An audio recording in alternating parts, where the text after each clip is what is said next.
The last week in June marks a special time for the members of the British Militaria Forum who live in Western North America. They strive to travel, sometimes over huge distances, to arrive at a small range shack at the edge of a hayfield in Western Alberta in time for the last weekend of the month. Once there, time stands still. Old friends reunite and new ones are introduced. And the singular and very mutual pursuit of knowledge of and skill with Victorian arms bubbles to the surface. We are at home here in this small corner of this huge province, and the names of Enfield, Snyder, Martini, and Metford are as familiar as our own.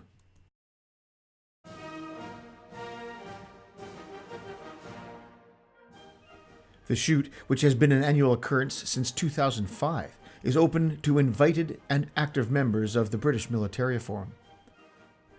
The focus is squarely on the arms of Victorian Britain and the Empire, and the shoot remains one of the premier events for the shooting of these classic and storied rifles and muskets. I mentioned North America, but the shoot has become a destination for forum members from around the world. This year, attending members came from Canada, namely Alberta and British Columbia, the US, from Washington, Utah, California, and Kansas, and from France. The shoot begins with 3 memorial volleys, which are fired in remembrance of those who have come before and are no longer with us.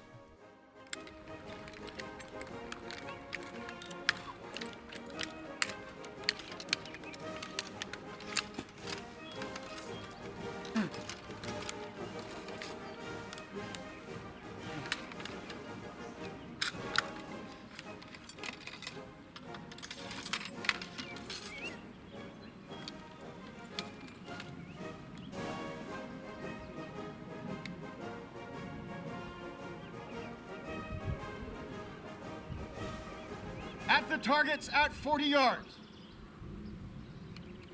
Present! Fire! Ready! Present! Fire! Ready! Present!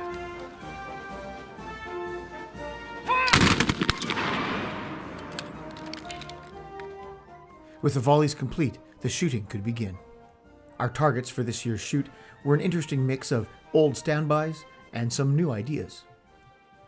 The targets are arrayed on a 200-yard stretch of field. This year's theme was the Crimean War, and some of the targets reflect some of the historical aspects that we were going to incorporate into this year's activities.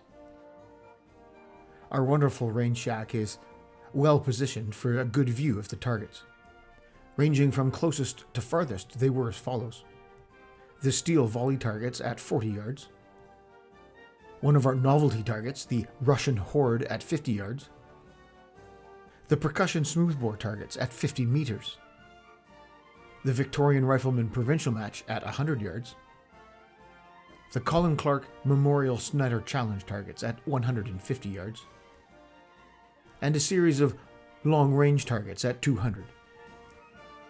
These included a moving 10-foot wide Russian cavalry target, an old Baylor left from the long-range shooting of a few years ago.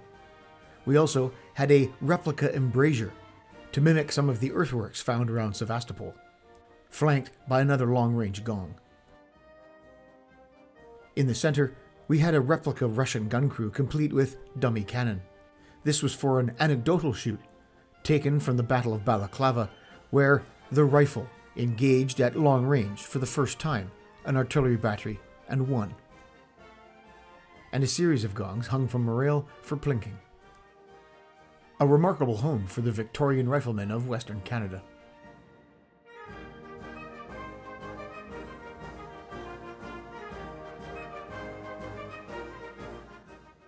As you might expect from a Victorian shoot, Snyders and Martinis proliferated. It was nice to see a somewhat larger number of Enfields than normal out. Perhaps that was due to the Crimean theme. And as always, there was a curious and most interesting mix of other period arms.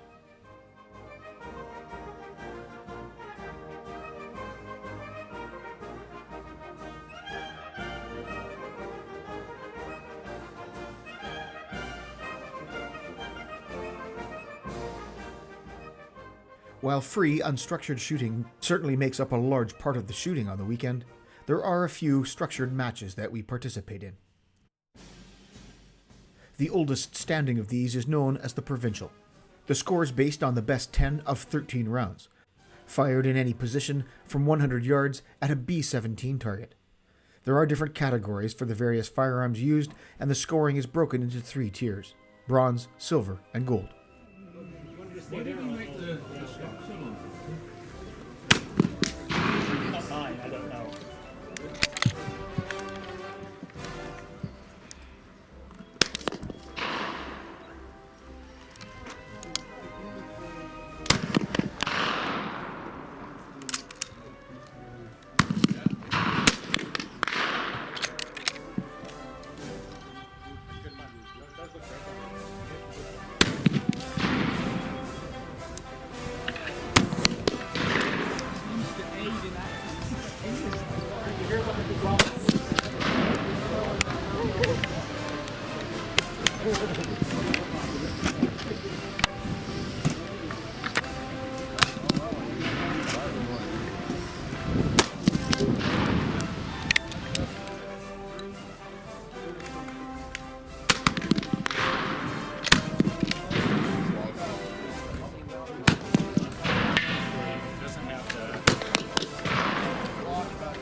Some pretty good scores were turned in this year, including a gold in the Martini Henry category, as well as some respectable Snyder scores.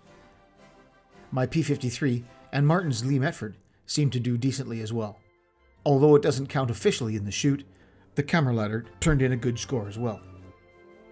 The Snyder Challenge is actually a memorial shoot. Longtime member of the forum Colin Clark was instrumental in the modern development of the accuracy potential of the Snyder rifle. He passed away some years ago, and it was decided to create a match in his honor.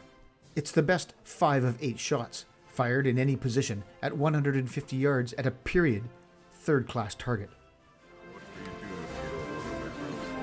Okay, thank you. You just let me know if there's too many of wolves starting to appear. Okay, right.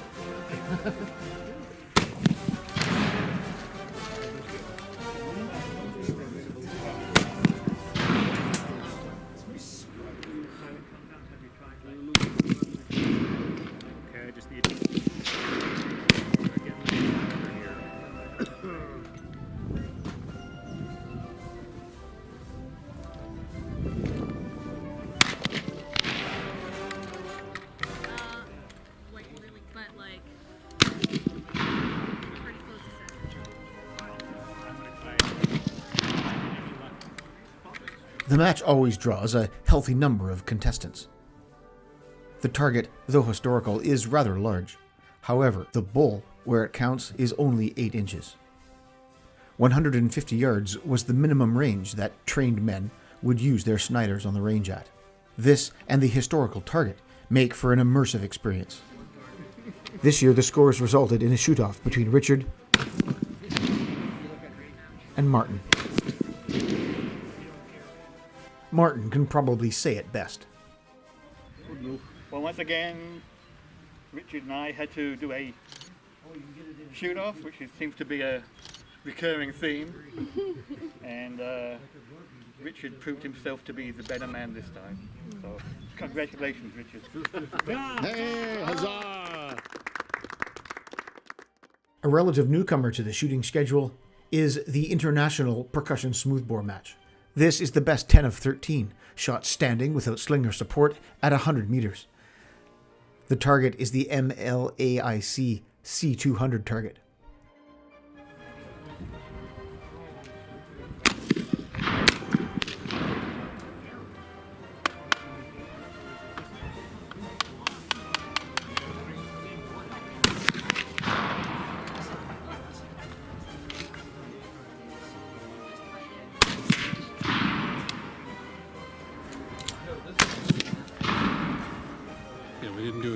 character.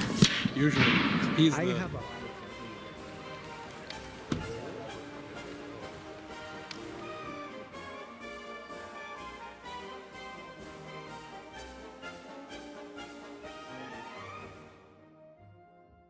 Of course, there's always lots of free shooting to be had. What are you shooting now, Henry? Not much. I'm just basically fireforming brass, so I'm shooting my Mark 1 Snyder. Oh, a Mark 1. Yeah. Unstarred? No, 1 star, sorry. Oh, 1 star, okay. 1 star, sorry. I was going to say, I want to see the rounded part of the chamber. Yeah, no, 1 star. Sorry, missed the star. I had a Mark 2 and I had a Mark 3, so I figured, well, you might as well have complete the set. The Snyder bug. Yeah, exactly. So yeah, so it's not shooting anywhere it's supposed to be shooting at the moment, but right. But that's why I say I'm fireforming. If you're brass. fireforming, then that's understandable. Yeah. Yeah, for sure. What load are you using right now? This is using a small bullet, so what is it? 70 grains, 2FG, some cornmeal. Missed the projectile there, so it's a 5.75 projectile. 5.75, okay. Yeah.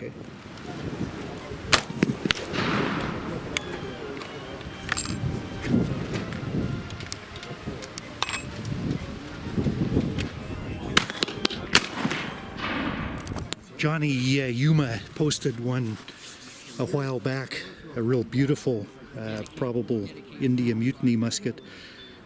This one has similar attributes to it, plus a serial number stamped under the barrel below the wood.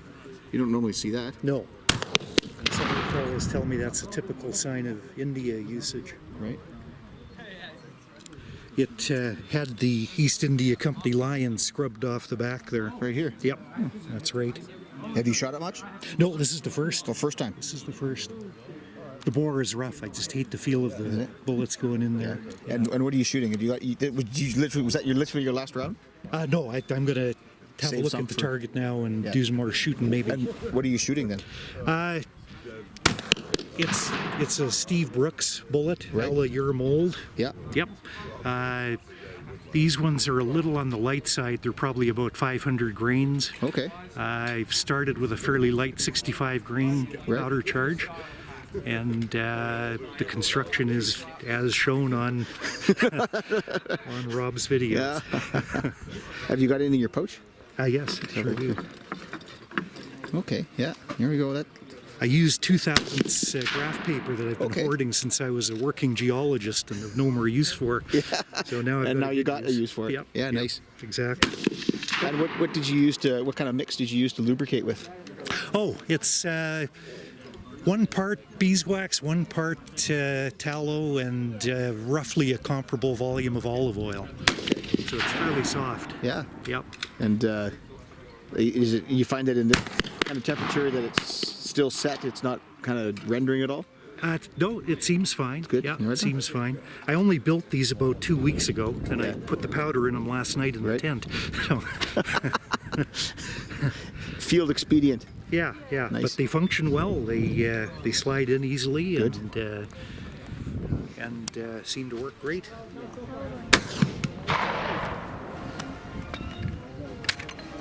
First, all the way shut, all the way back. Okay. Hold on. Tight against your shoulder. Well, you can do read stuff where it says that the guys came and they know the troops and stuff like that. And then you get another lot.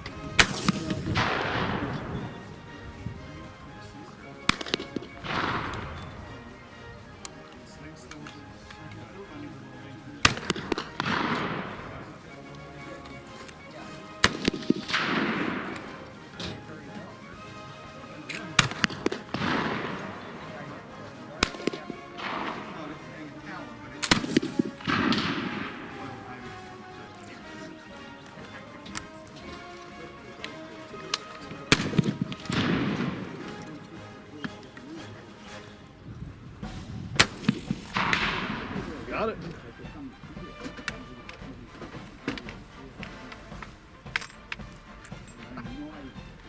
Hey, that was awesome. I'm definitely going to have to get one of those now. I told you. I told you.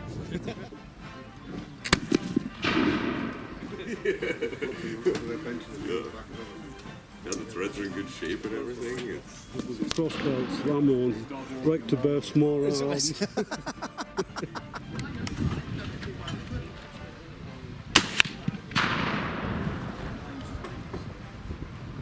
felt all right.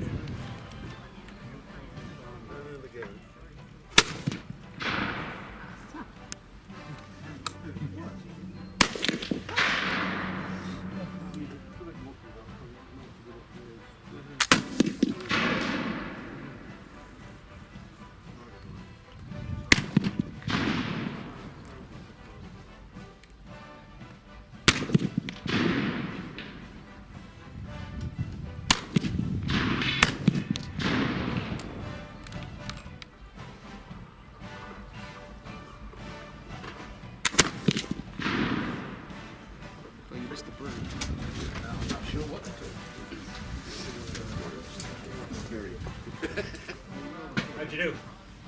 11. You got 11? 11. Why don't you just make 10 louder? Perhaps most appropriate for this year's theme, we had the pleasure of witnessing Brett's first rounds out of his newly acquired P51 Minie rifle.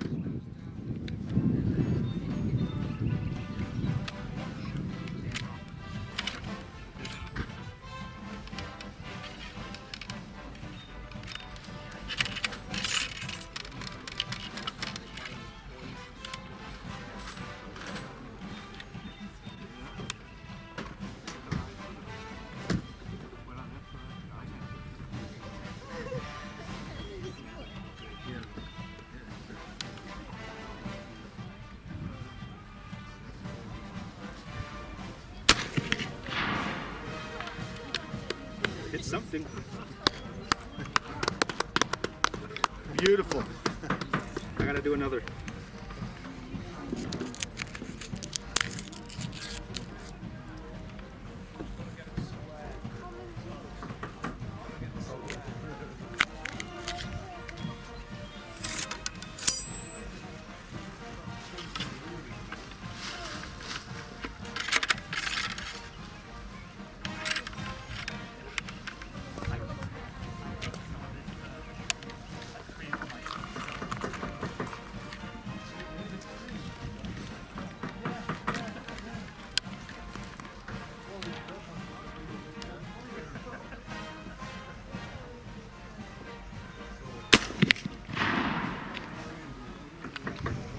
Pretty mild recoil.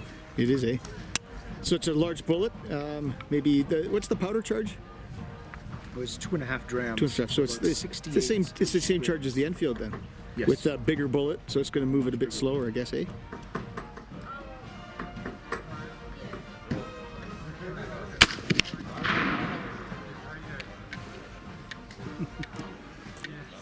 You can imagine my distinct surprise when, after firing a couple of rounds, Brett handed the rifle to me. Nice. That was a very nice piece. Best one I've seen. Had to have it. Nice type has a nice bore, but the markings on it are really boring. Very few markings on it. In fact, it's kind of scrubbed. The wood. It's too bad. Yeah. That's fantastic. Yeah, I was hoping. I am unbelievably surprised on how light and nimble the rifle is. Good condition, no pitting. Primary. And like you say, how mild that recoil is. That's fantastic. Thank you very much. On the Sunday, we rigged up a series of historically themed shoots. They were the stand of the 93rd, the engagement of the artillery by Lieutenant Godfrey and the Rifle Brigade, and a representation of the siege of Sevastopol. But before we started shooting, Brett gave us an introductory lecture on the Battle of Balaclava. And most well known today for the Charge of the Light Brigade, but two other things happened at that battle. The first, probably most famously, was the stand of the 93rd Highlanders under Sir Colin Campbell, the famous Thin Red Line, where these British soldiers were armed for the first time in military history. They all had rifles. And they all had rifles that could be fired fairly quickly. And so when the Russian cavalry started to advance on his position, his back was to the sea at Balaclava. There was nowhere to go. He could either form square and hope for it, or they could break and run and be chased down by cavalry. but he chose a third option to stand and form into lines. The first time that infantry in line faced cavalry and defeated them. And they fired 3 volleys at 600, and then about 330, and then the final volley at almost point-blank range. And by that point, the Russians had had enough, and the cavalry veered off to the side. But imagine this from the perspective of the Russian cavalry. You're slowly trotting towards these British because you don't break into the gallop charge into the last 100 yards. You're 600 yards away, and they shoot at you, and you're hearing the bullets fly around you. And they were probably starting to realize something new is happening here. And by the time the second volley hit, a Russian survivor of that battle said almost every man and horse was hit by your second volley. And the third volley sealed the deal. So that was the first thing that changed battle at Balaclava that day. A little later on that day, the British 4th Division had run down from Balaclava, the 8 or 9 miles, and arrived at the very end of the battle. But by that point, the Russian artillery up on top of the redoubts were starting to fire into Lord Cathcart's division, and they were all armed. The 4th Division was still armed with the P-42 smoothbore. So General Cathcart asked a British Rifle Brigade lieutenant to see if he couldn't silence those guns about 1,000 yards away from them with his platoon of riflemen. He's Lieutenant Arthur Godfrey, 25 years old, veteran of the Kafir Wars, and he's been in the Rifle Brigade since he was a teenager, so the man knew rifles and he knew shooting. And he crawled his platoon out on their bellies across 300-400 yards of ground while the Russians were firing at him. An entire battery, 6-gun battery of artillery. And from about 600-yard range, they opened up on the artillery and silenced the guns. Not only did they silence the guns, the Russians limbered them up and dragged them out of range. So mere common infantry with ordinary rifles, P-51 Minie rifles, drove off an artillery battery. Now think about the game changer that was in military history, because before that point, anything beyond smoothbore musket range, that is the world of the artillery, king of battle, anything beyond about 150 yards. And here's a platoon of ordinary, common British riflemen taking out artillery, and it turned the war upside down. Later on in the siege of Sebastopol, these British riflemen made a fairly common routine of silencing Russian guns behind their embrasures, again with ordinary riflemen from 5, 6, 7, 800 yards and beyond. So the rifle sure made its mark there in the Crimean War, and as I argue, paradigm shift in history, turned the battlefield upside down into what we are more familiar with today. So I'm very excited to stand in Lieutenant Godfrey's shoes, minus the belly crawling across 300 yards of shrapnel-strewn field, and see if we can't knock down those Russian gunners. For the stand of the 93rd Shoot, we would be using our movable 10-foot wide cavalry target. This was rigged with a tow rope attached to a vehicle. By driving the vehicle, the target was pulled towards us. By removing the post around which the tow rope was placed, the target would be dragged off to the right, mimicking the historical action of the Russian cavalry. The 93rd Highlanders, ready! The cavalry are advancing. The target was scaled so that, at just over 100 yards, it would approximate the size of a target at 600. At this point, we realize what's going on. 93rd, present! Fire!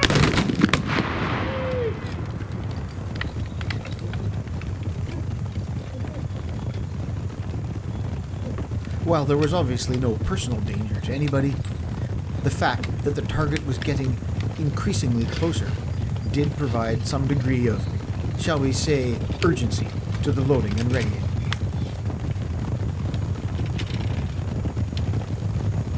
The second volley was delivered around 75 yards away. Again, this was scaled so that it represented a volley given, in reality, at about 300 yards.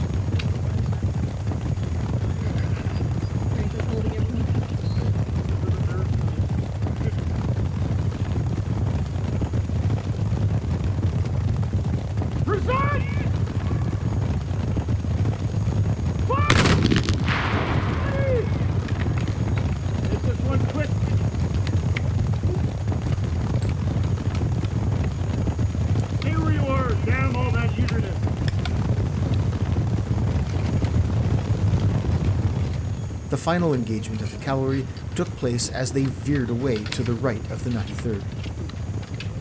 For safety reasons, we couldn't engage them as they were moving to the flank, so the final volley was delivered before the target veered away.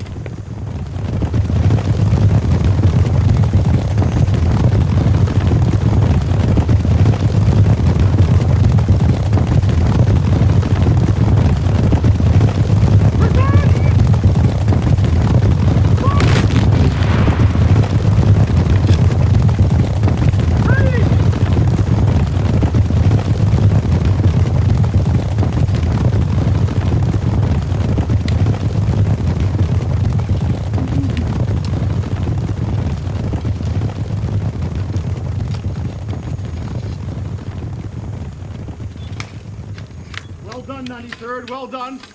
It would appear that they're following up their assault with infantry. Slightly left. Russian column. At 50 yards. 3 rounds.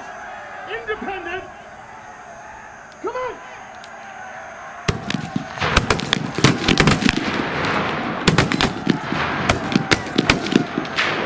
Now, this was an ahistorical addition to the actual event. We added this extra engagement to provide for a little bit of independent fire after the volleys.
Next up was the Lieutenant Godfrey Rifle Brigade versus the artillery shoot. For this, arranged around our mock cannon, we had 4 knockdown, 3/4 size figures. We would engage them, perhaps slightly ahistorically, with volleys, and we would advance if our volleys proved to be ineffective. Rifle Brigade, 200. We'll fire 3 volleys. Present. Fire.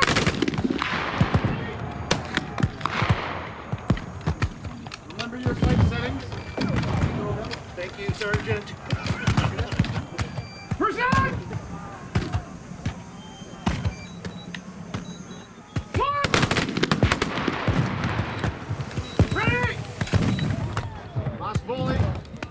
At this point, 2 of our volleys proved to be somewhat ineffective. We would fire a 3rd before we advanced. Present!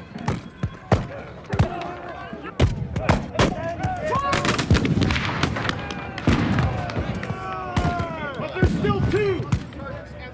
Advance! The first advance was 50 yards, bringing us to a range of 150. Rifle Brigade! Present!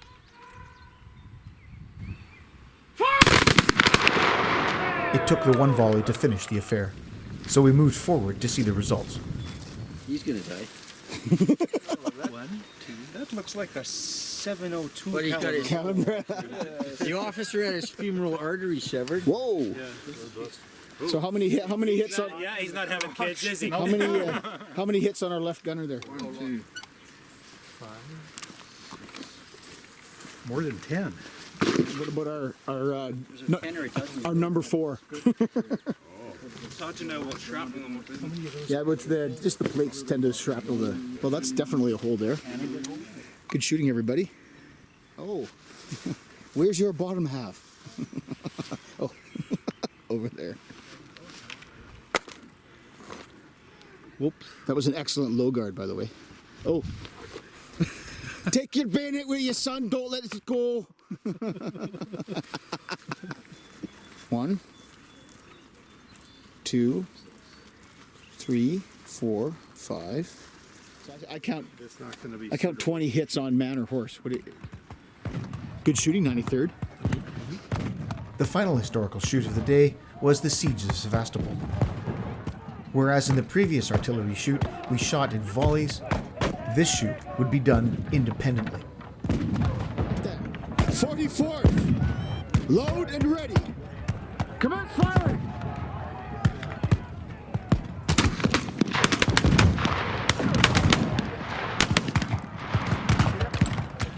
By firing independently, we better replicated the fact that most of the engagements before Sevastopol were done by individuals, sniping, as it were, at the Russian gunners through the embrasures.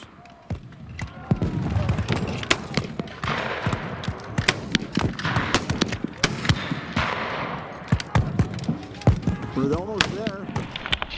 Please pardon the rapid degradation of quality here. There were some technical difficulties, and I was forced to switch cameras.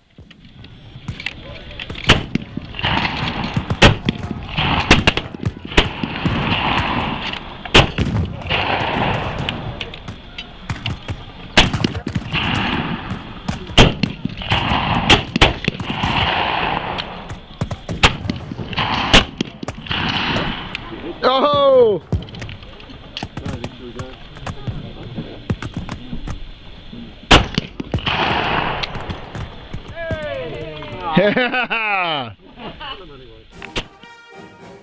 As is usual with the shoot, there's always a group of people that show up a little bit early and put in some extra time for the cleanup of the range and setup of the targets. This year was no exception, thanks to all who turned out. Thanks to Richard, Linda, and family for the warm hospitality, delicious food, and delightful company. The shoot would simply not happen without your unyielding support and enthusiasm for our yearly opportunity to come together and share our passion for these arms of empire.